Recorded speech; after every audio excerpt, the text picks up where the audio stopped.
this is the casemate they were intending to build. This is painted. This is just a hell of a thing. This was June 8th.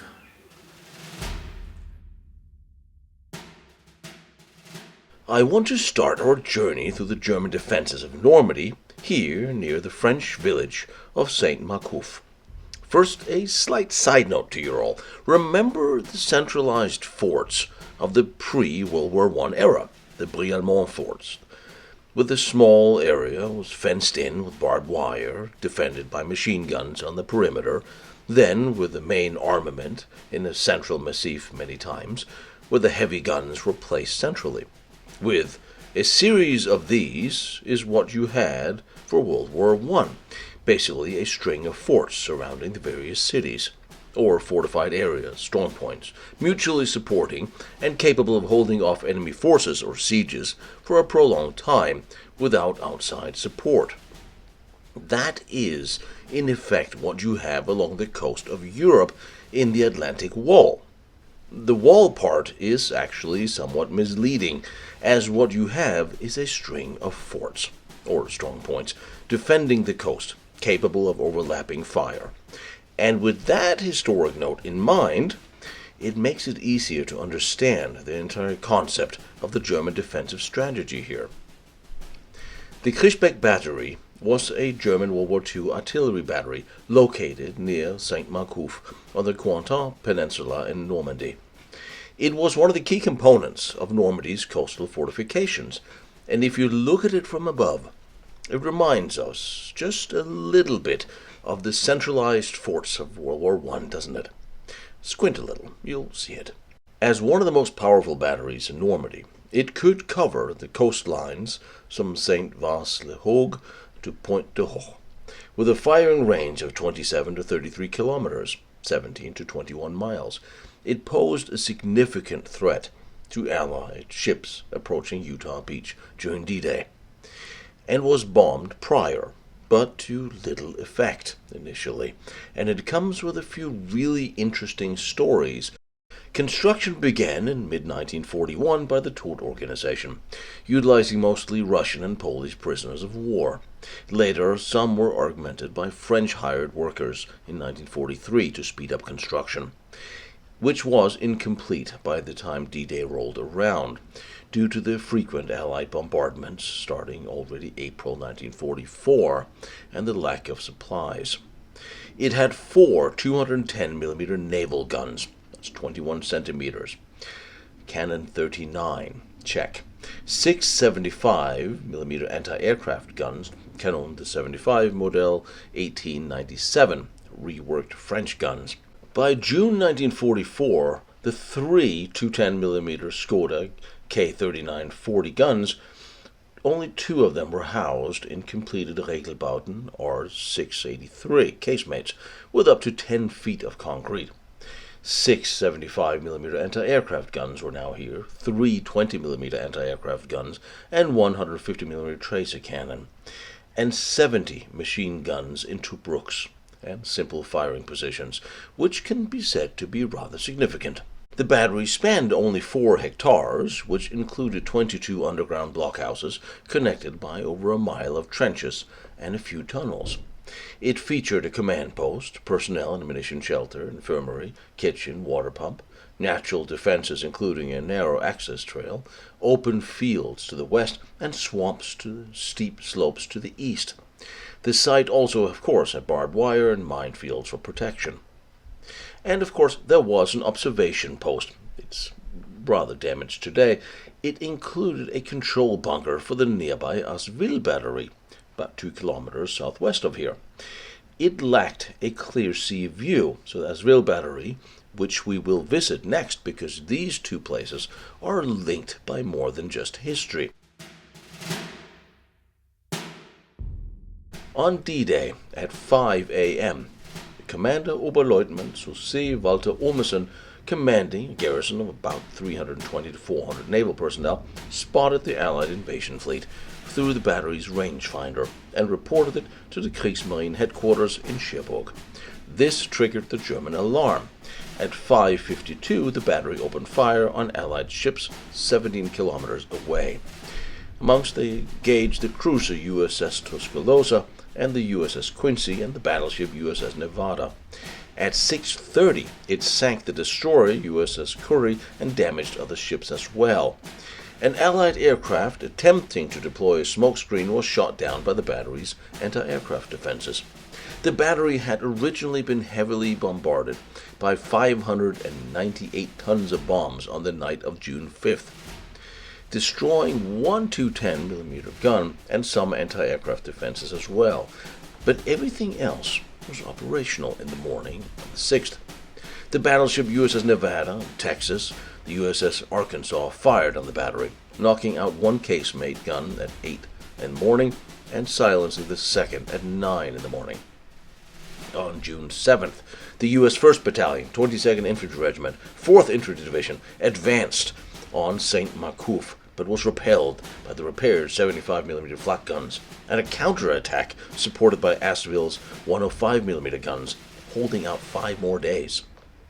And this is a very open, laid out, fortified position. Artillery position. Right here overlooking the beach, which you can just barely see the water out on the side.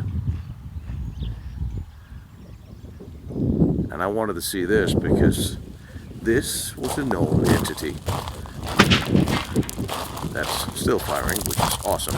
Came here right at the right time when they're firing artillery. Life is good. But this was taken and known and never covered up and hidden. Like Macy. All bunkers and close defensive. Insulation and leads into a trench. And of course, this little brook on the roof. Let's see what they have in here.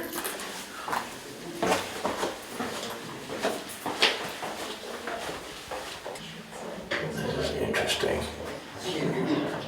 This looks like it did a shrapnel damage.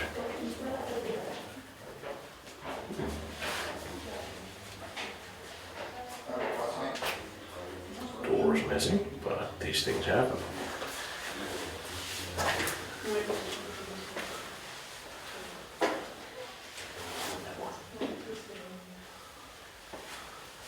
Crew shelter before it was violently blown up and filled with other things.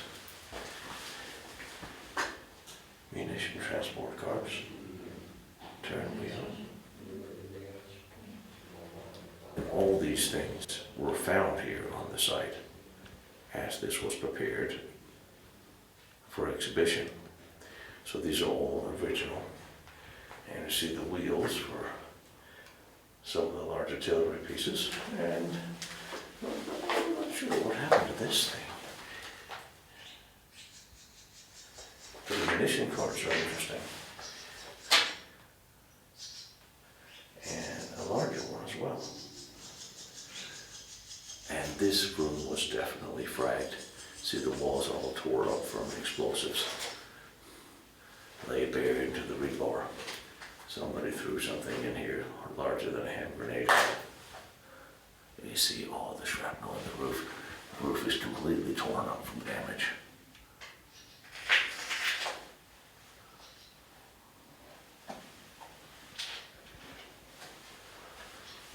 As is the door, Jesus. Damn, this door really got tore up really well. It looks a little better.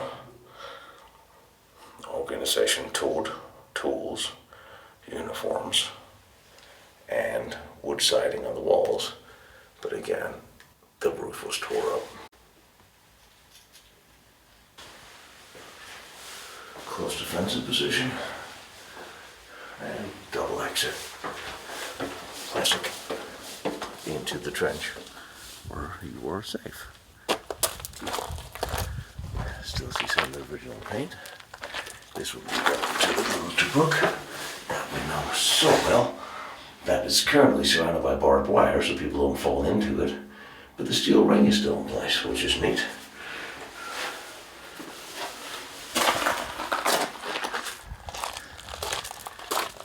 This was not a fighting trench. This was a parapet for against air defense and bombardment, so shrapnel wouldn't hit you, and probably wouldn't have looked exactly like this, but you get the idea.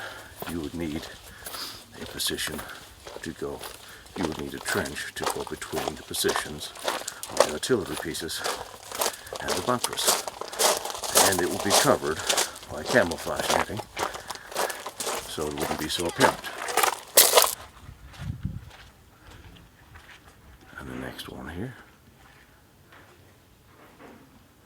I'm imagining this is an identical bunker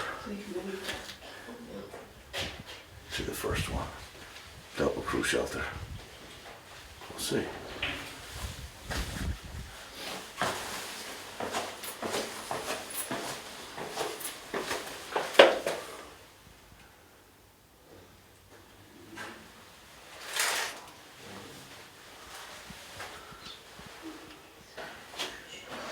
This was the impact from a 105.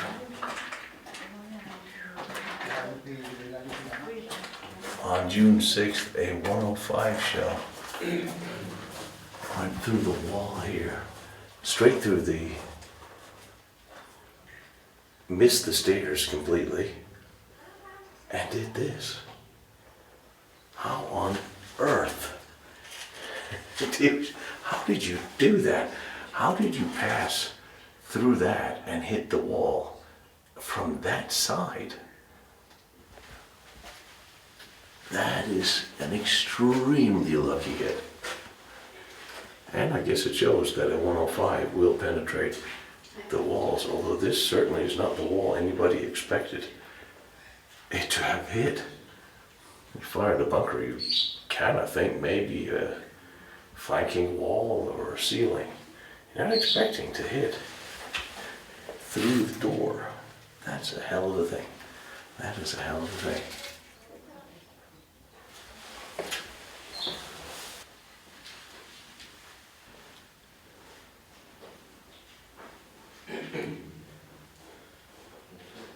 These are the munition trolleys they put on display here, along with photos of how this was restored. From 2004, they started turning this into a museum. This was also largely forgotten.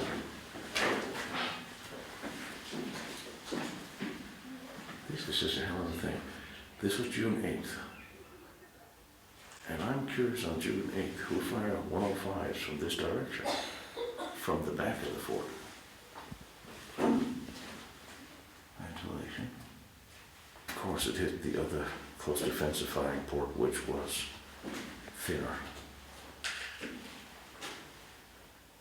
That somewhat explains it. Although it makes it even more lucky. On June 8th, after a 20-minute naval bombardment, U.S. forces finally entered the battery perimeter. The Germans retreated to their shelters. The last 210mm gun was destroyed. Ormesson ordered Asville to fire 105mm shells on Crisbeck's position, forcing an American withdrawal. And this goes a long way to explain why a shell had hit the entrance at the back of one of the bunkers. A counterattack with Lieutenant Geisel, 6th Company pushed the U.S. forces back to Duranville. Still holding out, but surrendered and bypassed. On the night of June 11-12th, Ormesson evacuated with 78 able-bodied men, leaving 21 wounded and a volunteer nurse behind. The battery was then captured without resistance by the U.S. 39th Regiment, the 9th Infantry Division, on June 12th. Ormesson was awarded the Iron Cross for his week-long resistance. And post-capture, the U.S. engineers, of course, tested the casemate's resilience with explosives, causing more damage than Allied bombing. And then, of course, there was the accident. We'll get to that in a minute. Straight through the door and hit the close defensive embrasure. Still, killed everybody in here. Certainly. This is the emergency exit. As we've seen on the east wall, but below the gravel, lays an emergency exit, or certainly there should.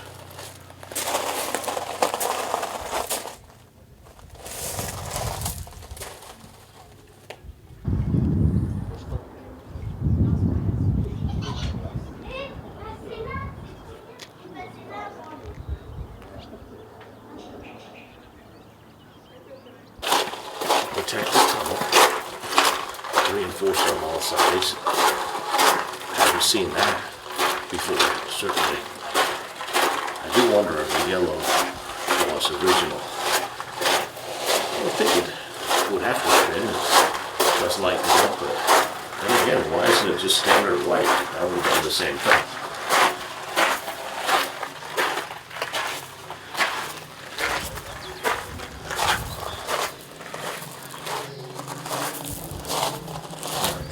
There. Several more impacts of shells here. So they were definitely firing at this from the back. They weren't on the continent, so it must have been naval fire. Nothing else would have been aimed here at this time. Close defensive position. Nice and up for Tobruk. There.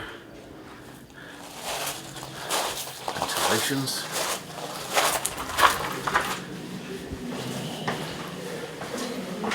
Defensive.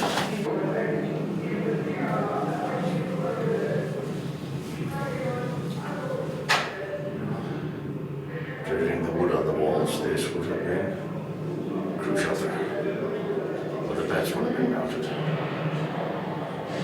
These were certainly a real thing too.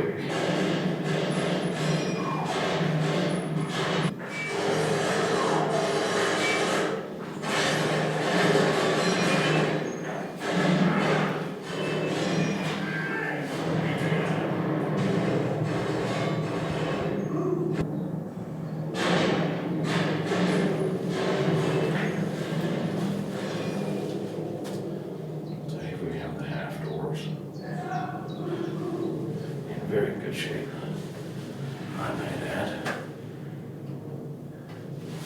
Up to the close defensive point here that runs down the front of the bunker.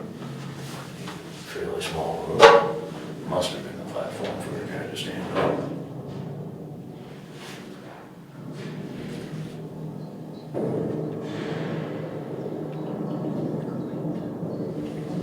These are very large, I will say.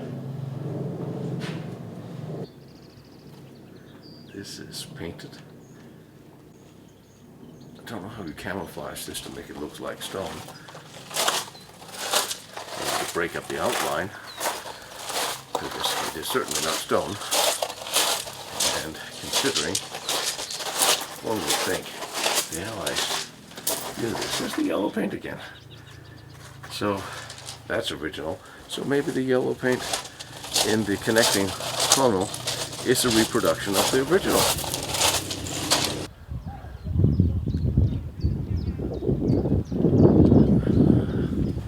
So I would have thought this was an ops post because of the large room, but it's not. This was a flak position. Here the munition stores for the flak position. I'm wondering if that is the original gun, or even type of gun. That is hard to tell. But speaking of flak, here's the U.S. Air Force coming over the horizon here, and large transports. Don't know why we're flying large transport planes around. A lot of them. 6 C-41s. That's a lot of fuel. Could we send something more interesting? A couple of fighters, something? Not that C-41s, it's a comfortable ride. You know, if you can find something to sit on during it, of course.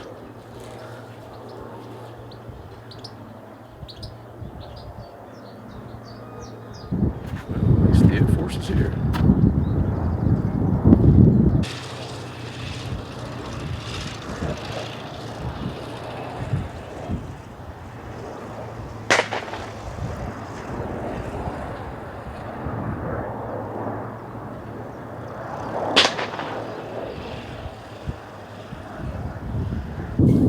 an idea just exactly how well hidden these are, the artillery pieces here. Very flush to the ground. But from above, if they're not very well camouflaged, they do stand out. But this is remarkable to see when it's so evenly cleared of brush that you can see what everything is and where.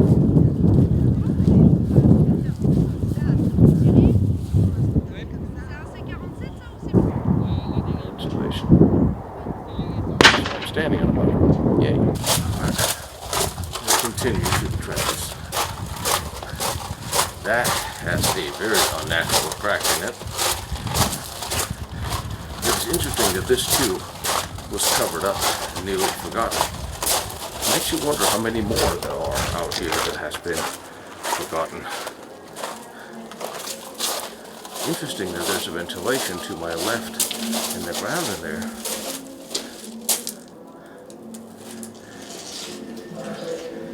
Tina, they named it. There used to be a fire position there. There also used to be an intact wall. Let's not go there. Built in 1943.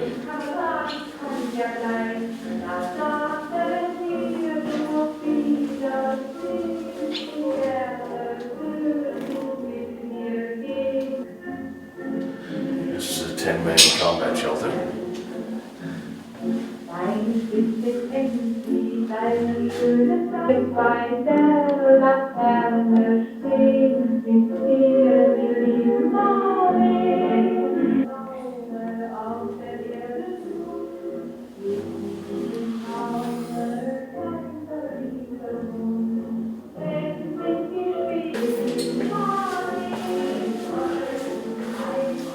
Cracked it. Maybe something landed on the roof.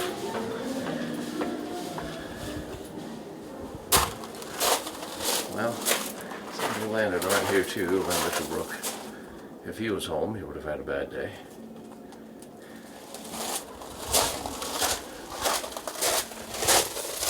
This is a very large combat shelter. No, it's not. This is a very large fighting position. Huge artillery position with coast defense, air defense,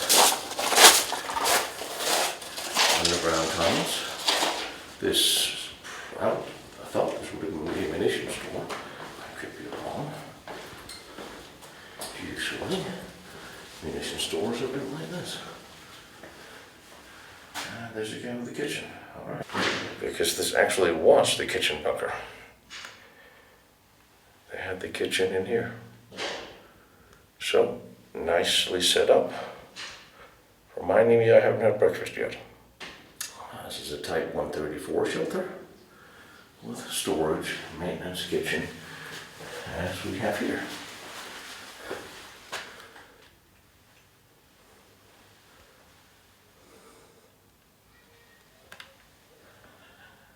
Bits and pieces.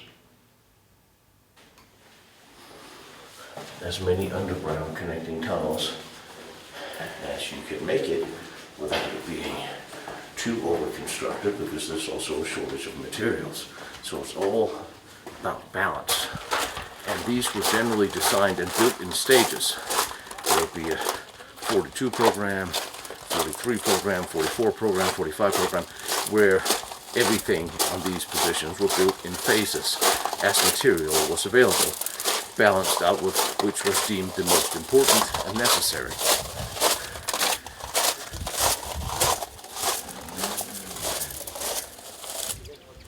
The Red Cross gives me an idea, although there's two Tobruk's here as well, and it took battle damage there too. Let's see what's in the hospital.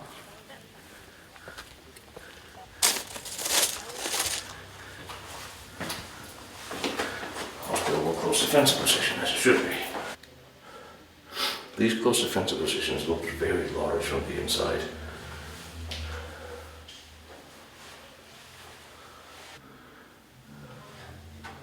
Ooh. Well, these things you can do in the hospital. And there were the two huge steel doors here to my left and right.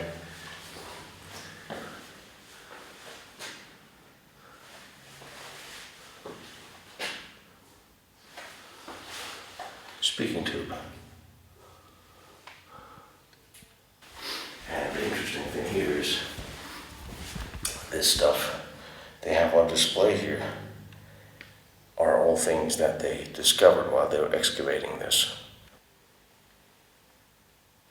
I can't help but to think that, considering this was only found in 2004, how many more are hiding throughout? And this Normandy, this is a very known entity, given the battle here.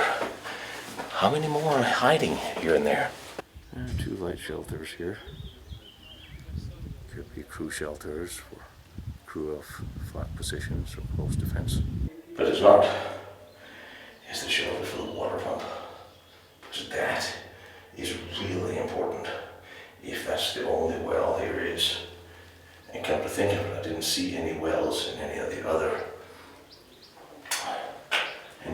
bunkers.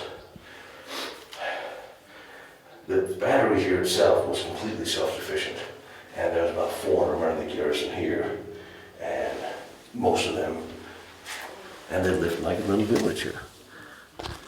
So this one, same light shelter for, this is actually the meat shelter, or what's left of it.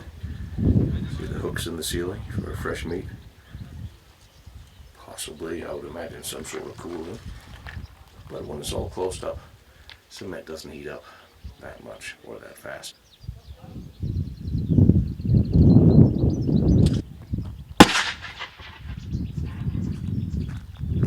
I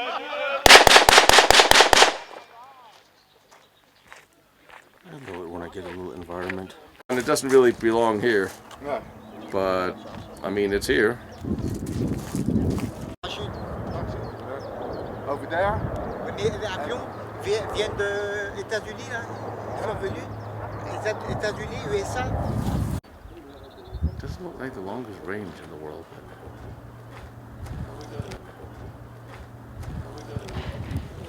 He didn't won the fight because he was.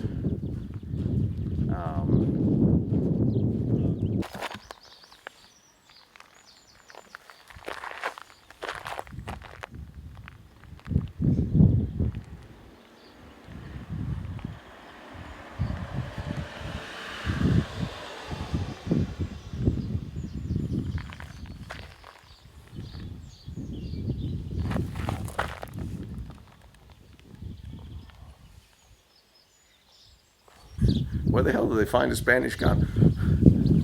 Did the Condor Legion bring it back? I mean, it looks very much like the American. Short barreled. Yeah, short barrel and everything. Instead of Tobruk. Oh, this is just more munition store. Yes.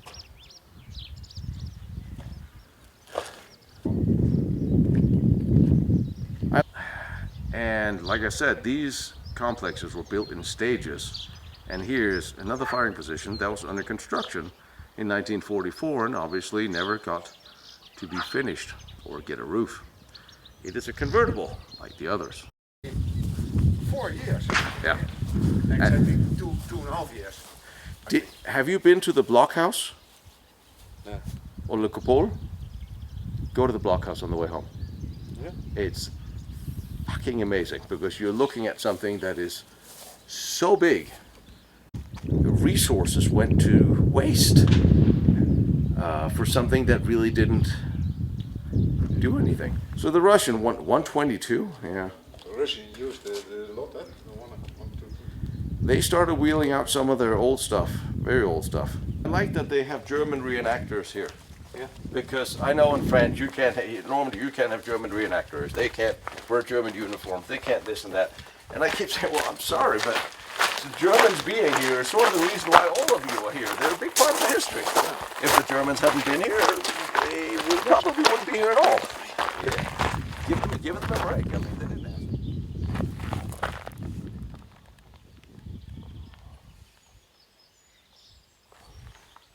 All the stuff they found in here.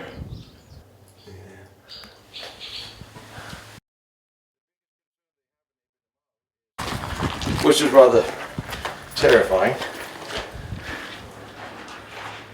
Detonators, perhaps.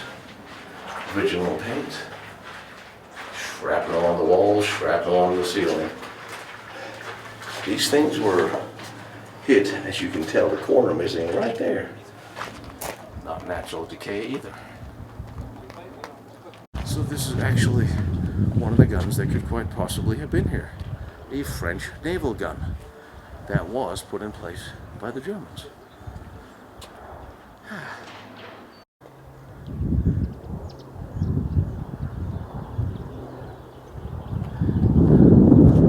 These things took some hits. I wonder if there was some Air Force strafing here too.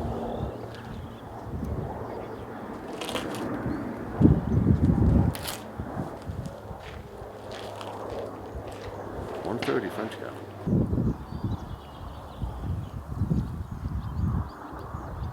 It's an 88. I think so.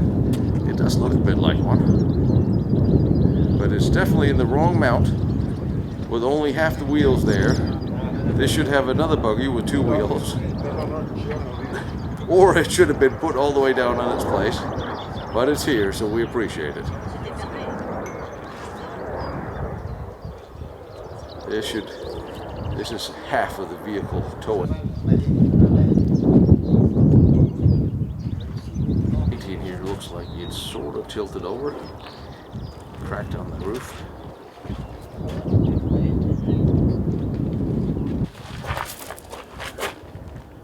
Yeah, something happened to it. This looks like the speaking tube. Either speaking tubes to the command center, very probably. That's neat to see them.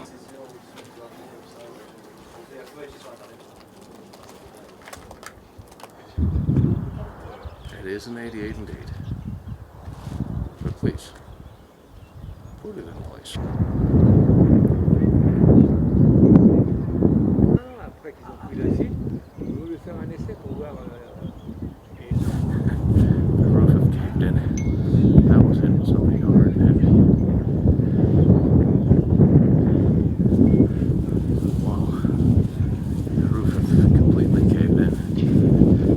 The entire bunker is gone here. Never seen that before. I wonder if that must be naval gunfire. But this is the casemates they were intending to build over all of the guns.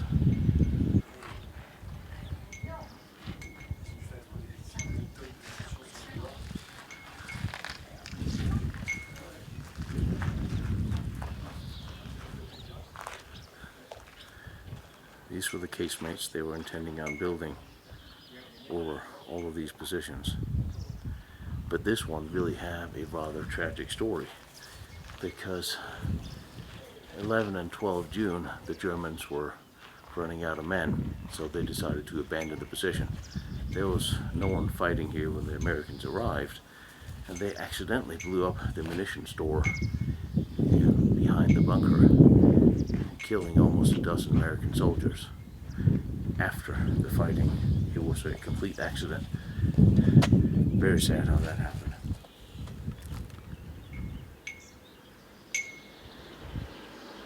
And here you can see, in place, the small dollies that will bring the shells up to the gun.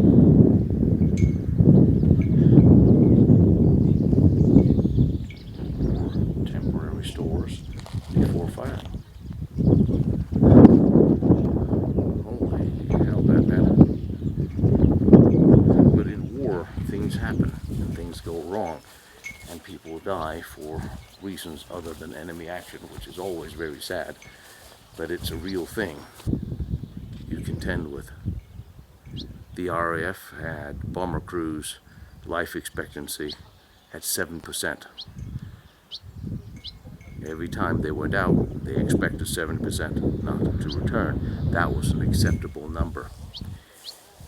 Unfortunately, there were times when 30, 40% did not come back.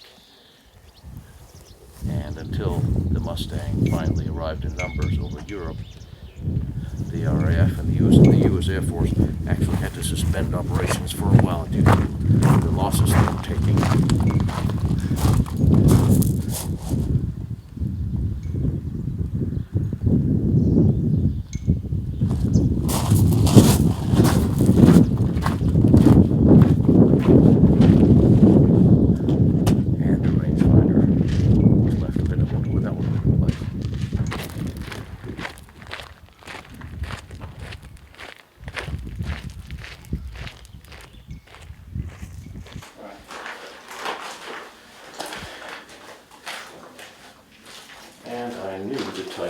before was also used for munition store, as I've seen that previously. This will lead us into a very destroyed bunker. This is very close to the casemate, which is in there.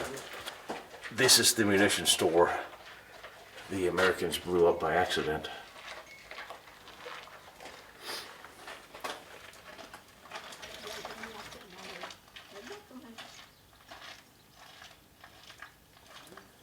Interesting that the powder store was so close to the bunker that you blew up all the shells, you took down the bunker with it.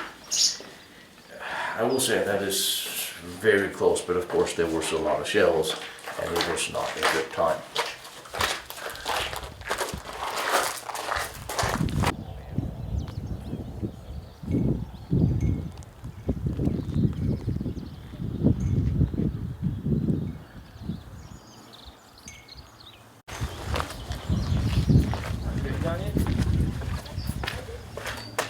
Erika.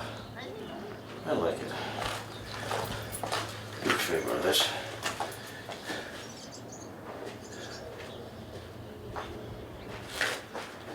To my left. Shrapnel to my front, as well as a firing position. Lots of shrapnel. Lots of damage. This is a 501 shelter. That over the door was actually blown up. Lots of damage. This is a regular small crew bunker. That's all this was.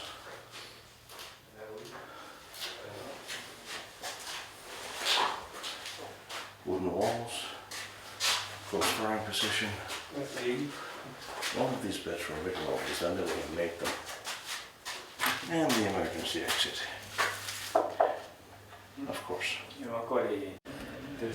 The rifle rack at the door. Various equipment. And a door that's violently removed. The battery was a critical strong point, often described as a village, due to its extensive infrastructure. It was the first to fire on Allied forces at 5:52 a.m. on D-Day, highlighting its role as a primary target. This site had eventually endured over 800 tons of bombs from April 19th to June 6th, yet remained operational, showcasing the resilience of the fortification. And in the next episode, we are going backwards to the Asville battery behind here. That was claimed to be one of the most modern of the Normandy strong points. And here I can really show you the evolving concepts behind German design and defense, seeing something I have never seen before. I hope you'll consider subscribing to my channel, liking, follows, and maybe even join me on Patreon to help out. I am just a guy, a historian, traveling around all these historic places in Europe on my own dime, trying to bring them to you.